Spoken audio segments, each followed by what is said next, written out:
साक्षी की भूमिका भगवान विष्णु, जो इस सृष्टि के पालन करता है, वो इस संपूर्ण आयोजन के साक्षी और व्यवस्थापक बने। अपनी शांत मुस्कान से इस क्षण की दिव्यता को बढ़ा रहे थे। उनका आसन वहां होना ये बताता है कि ये मिलन धर्म और व्यवस्था की स्थापना के लिए अनिवार्य था। कन्यादान, प्रकृति का पुरुष को परम समर्पण। विवाह की सबसे भावुक और दार्शनिक रस्म थी कन्यादान। ये रस्म केवल बेटी को विदा करने की नहीं थी, बल्कि पिता द्वारा अपनी सबसे बड़ी संपदा को परम पुरुष को सौंपने का कृत्य था।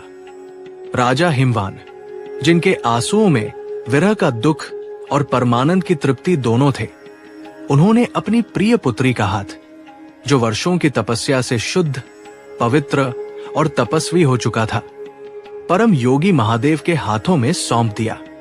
हिमालय ने दान दिया। ये प्रकृति, पर्वत स्थिरता द्वारा अपनी पुत्री शक्ति को चेतना, शिव को सौंपने का कृत्य था।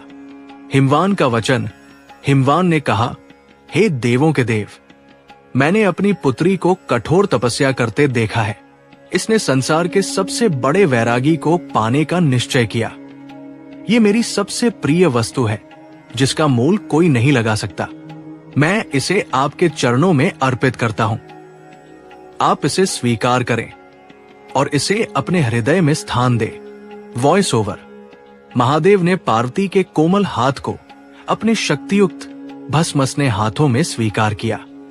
ये क्षण बताता है कि सच्चा प्रेम केवल ग्रहण करना नहीं है, बल्कि समर्पण को विनम्रता और कृतज्ञता से स्वीकार करना भी है। महादेव की प्रतिज्ञा। इसके साथ ही शिव ने अपने गणों और देवताओं के समक्ष प्रतिज्ञा ली कि वो हमेशा अपनी शक्ति, अपनी अर्धांगिनी पार्वती के प्रति समर्पित रहेंगे। उन्होंने ये वचन दिया कि वो वैरागी होकर भी गृहस्थ आश्रम के नियमों का पालन करेंगे और सृष्टि के कल्याण के लिए कार्य करेंगे, क्योंकि अब वो अकेले वैरागी नहीं, बल्कि गृहस्थ योगी थे। सप्तपदी, चेतना और प्रकृति के साथ शाश्वत वचन। कन्यादान के बाद अगला चरण था सप्तपदी, यानी अग्नि, पवित्रता और ज्ञान को साक्षी मानकर 7 फेरे लेना और 7 जन्मों के लिए 7 वचन देना। ये अग्नि कोई साधारण लौकिक अग्नि नहीं थी।